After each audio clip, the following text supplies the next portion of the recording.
ایک عیسائی نے اعتراض کیا ہے، سنیں، وہ کہتا ہے مجھے لگتا ہے مسلمانوں کے 3 خدا ہیں۔ مسلمان اڑ گیا، کہنے لگا نہیں ہمارا تو ایک ہے، کہا نہیں 3 ہے۔ معاذ اللہ استغفر اللہ، ہمارا ایک ہے۔ کہنے لگا نہیں میں ثابت کرتا ہوں، ایک تمہارا خدا 5 نمازوں کا ہے، ایک رمضان کا ہے، ایک عید کا ہے۔ لگتا ہے معاذ اللہ عید والا زیادہ تگڑا ہے، تم زیادہ آتے ہو۔ رمضان والا لگتا ہے اس سے کچھ کمزور ہے، تم تھوڑے آتے ہو۔ اور 5 نمازوں والا شاید سب سے کمزور ہے۔ بات عقل کی ہے کہ نہیں؟ اس نے اعتراض ٹھیک کیا تو مسلمان کو چاہیے نا خیال کرے۔ ایک یہودی نے لکھا تھا، اس نے کہا تھا جس دن مسلمانوں کی تعداد فجر کی نماز میں اتنی ہو گئی جس دن جتنی جمعے میں ہوتی ہے، اس دن نہ کوئی یہودی سازش کرے گا نہ کوئی عیسائی تلوار نکالے گا۔ شرط یہ ہے کہ یہ اسی طرح فجر پڑھنے ہیں جس طرح جمعہ پڑھنے آتے ہیں، تو پھر کوئی شخص بھی ان کو کسی جگہ شکست دے سکتا تو ہمارے گناہ ہمیں پریشان کر دیں۔ یہ جتنی آزمائشیں ہیں ان کے پس منظر میں گناہ ہیں۔ ہماری زندگی کے اندر جتنی تکلیفیں، ہماری پریشانیوں کا سبب ہم خود ہیں۔ بہت ساری جگہوں پہ ہم غلطی کرتے ہیں، اس کی ہمیں سزا ملتی ہے۔ غلطی کی سزا۔ ایک نوجوان نے مجھے بڑی گہری بات سنائی، میرا قریبی تعلق تھا۔ کہنے لگا گھر میں بڑا مسئلہ ہے، بڑی پریشانی ہے، ماں اور بیوی کا ماحول اتنا سخت ہو گیا ہے کہ نمٹ نہیں سکتا۔ آپ یقین کریں میں نے ڈیٹیل سے ساری چیز کو سٹڈی کیا، میرے پاس اتنا وقت نہیں ہوتا، پھر بھی میں نے اس فیملی کو پورا پڑھا تو غلطی نوجوان کی نکلی۔ نہ اس پہ اماں اعتبار کرتی ہے نہ بیوی اعتبار کرتی ہے۔ اس نے جھوٹ بول بول کے اس طرح کی ماحول پیدا کر دیا ہے کہ کوئی اس پر اعتماد کرنے کو تیار ہے۔ اگر آپ ناراض نہ ہو تو ایک بات کروں، پتہ ہے گھر میں ماحول کب خراب ہوتا ہے؟ باہر والے ہماری تقریر سنتے ہیں، گھر والے ہمارا عمل دیکھتے ہیں۔ جب وہ دیکھتے ہیں نا کہ یہ کس طرح کا شخص ہے، اس کے رویے، اس کا کردار، اس کا لب و لہجہ کتنا برا ہے اور یہ کردار کا کتنا کمزور ہے۔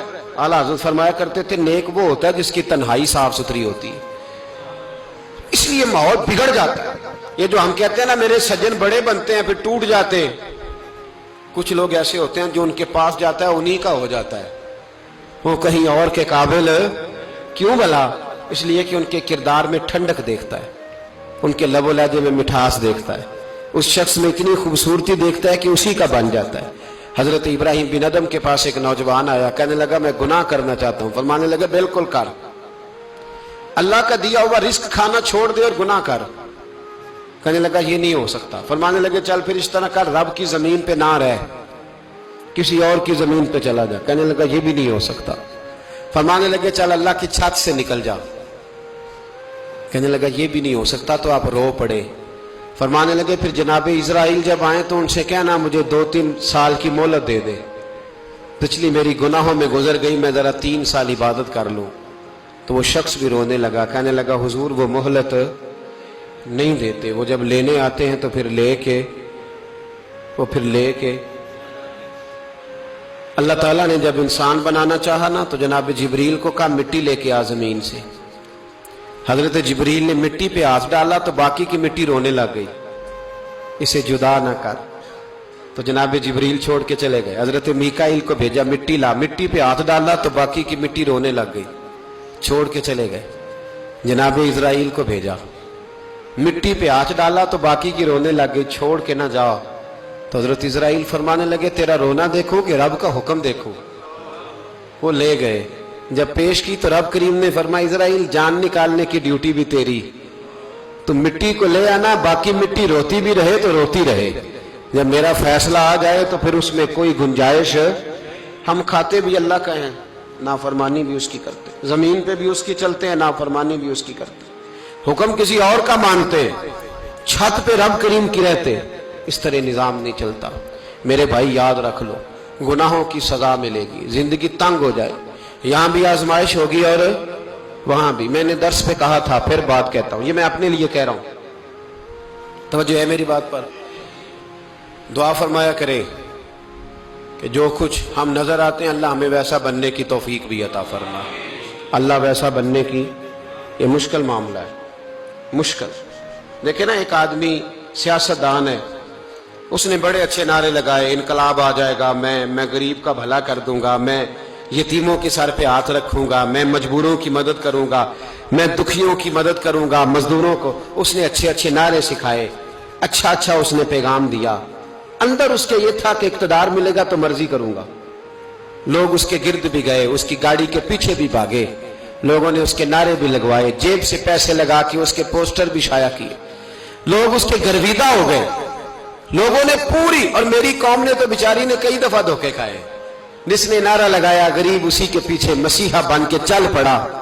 آج دھوکہ دے لیا، لوگوں کو پیچھے لگا لیا۔ یہ بتاؤ اگر راز کھل جائے،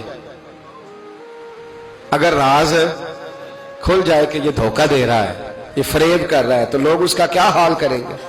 یہ راز قیامت میں کھل جائے گا، قیامت میں یہ راز یہ کھل جائے گا، کھل جائے گا۔ یہ دھوکے باز تھا۔ اذا زلزلت الارض زلزالها، جب زلزلہ آئے گا جیسے اس کا آنا ٹھہرا، واخرجت الارض اثقالها، زمین اپنے بوجھ باہر نکال دے گی۔ اس سے مراد کیا ہے کہ زمین پہ جو جرم ہوئے زمین بتا دے گی، باہر نکل آئے۔ وقال الانسان ما لها، انسان کہے گا اسے کیا ہوا، یہ تو سب کچھ بتا رہی، بوجھ باہر نکال دے گی۔ ایک آدمی پیر طریقت بن کے بیٹھ گیا، جبہ کبا پہن کے بڑی پگڑی باندھ کے بیٹھ گیا، اچھی اچھی نیک باتیں بتانے لگا، لوگ اس کی دست بوسی کرنے لگے، ہاتھ چومنے لگے، پیچھے لگ گئے، خدمت کرنے لگے، جیب سے نذرانہ دینے لگے۔ اس کے نام پر لوگ اپنی جیب سے لنگر پکانے لگے، خانقاہ کی خدمت ہونے لگی، مہمان اس کے آتے، نوکری کوئی اور کرتا۔ میں نے کہا تھا شاید اپنے لیے کہہ رہا ہوں، ڈیوٹیاں لوگ کرنے لگے، حالات بدلنے لگے، لیکن اس کے اندر تو چور تھا، وہ تو دکاندار تھا۔ تو یہاں جو اس کے پیچھے لگے تھے وہ تو سچے تھے، انہیں تو اجر ملے گا، لیکن اس کا جب راز کھلے گا تو بڑی رسوائی ہوگی۔ اس کا جب راز کھلے گا تو بڑی، ایک میری طرح کا دیندار تھا، جو چہرے کا تو نیک تھا، اندر پتہ نہیں کیا کچھ تھا۔ ایک طوائف گزر رہی تھی، اس نے اس کو تبلیغ کر دی، کہنے لگا بس کر دے، سیانی بن جا۔ تو کسی دانشور میں لکھا ہے اس نے بڑا سخت جواب دیا اس عورت نے، کہنے لگی بابا میں تو جو ہوں وہ نظر بھی آ رہی ہوں، تو بتا جو تو نظر آتا ہے وہ تو ہے کہ نہیں؟ اس بندے نے چیخ ماری اور بے ہوش ہو کے گر پڑا۔ تو لوگوں نے کہا بابا آج کسی صوفی کا کلام سنا ہے جو بے ہوش ہو گیا؟ تو اس نے کہا نہیں، آج طوائف کی بات سنی ہے، طوائف کی۔ اور وہ عجیب بات کر گئی ہے، وہ کہہ گئی ہے میں تو جو ہوں میں نظر آ رہی ہوں، تو بھی تو بتانا، تو بتانا کہ تو دستار امامت پہنتا ہے۔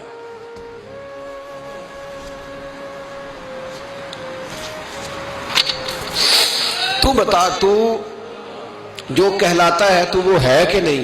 یہ وقال الانسان ما لہا، یہ راز قیامت میں کھلے گا۔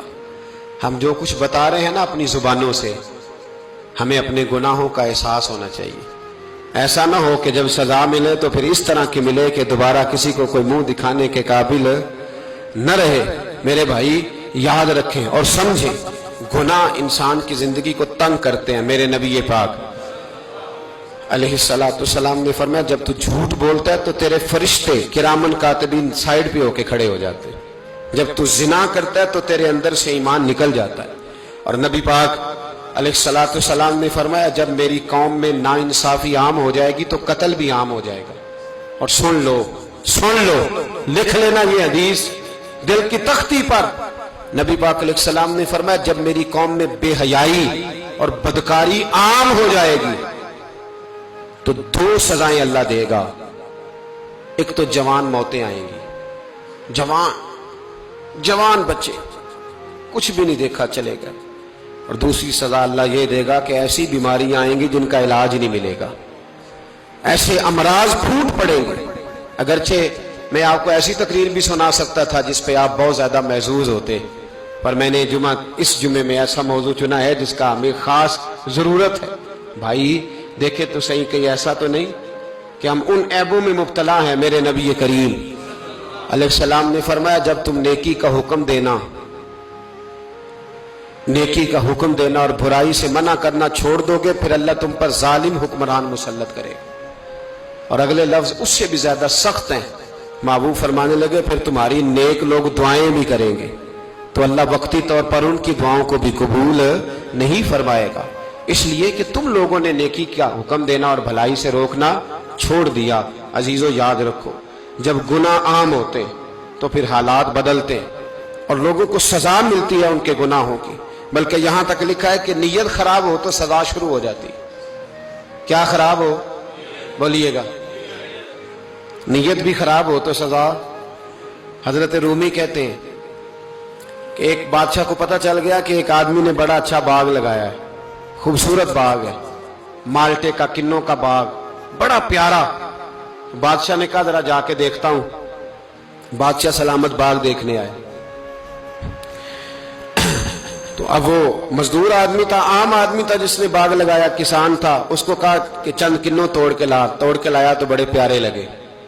ایک دو اور لایا، کھائے، بڑے میٹھے، بڑے پیارے، بڑے توانا، بڑا مزہ آیا۔ تو بادشاہ کے دل میں خیال آیا کہ اس پہ قبضہ نہ کر لوں باغ پہ۔ ہمارے ہاں نا کرائے پہ دکان دیتا نا مالک، تو جب کسی غریب کی چل جاتی ہے کہتا ہے تو خالی کر، میں نے خود ڈال لی ہے، چل گئی نا اس کی۔ حالانکہ رزق اپنے اپنے نصیب کا ہے، رزق اپنے اپنے نصیب کا ہے، جس کو اللہ تعالیٰ چاہتا ہے عطا کرتا ہے۔ تو اس کو کہا کہ اور توڑ کے لا، اور دل میں خیال ہے کہ یار اتنا اچھا باغ ہے، قبضہ کر لیتے ہیں۔ ہماری حکومتیں قبضہ کر لیتی ہیں کہ جو چیز اچھی لگ جائے۔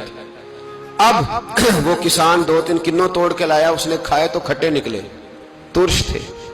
کہنے لگا تجھے کیا ہو گیا ہے؟ تو بندہ بڑا صاحب دل تھا، کہنے لگا میں تو ٹھیک ہوں، آپ اپنی نیت سے پوچھیں کہیں خراب تو نہیں ہو گئی۔ تو کنوں میں بھی اس کا اثر آ گیا ہے، اپنی نیت، تو نیتیں بگڑ جائیں نا، نیتیں۔ اب ایک بات کہنے لگا ہوں، غور سے سننا، جب تک دو بھائی اکٹھے کاروبار کرتے ہیں، نیت ہوتی ہے کہ ہمارا گھر چلے گا، تب تک اللہ برکت دیتا ہے۔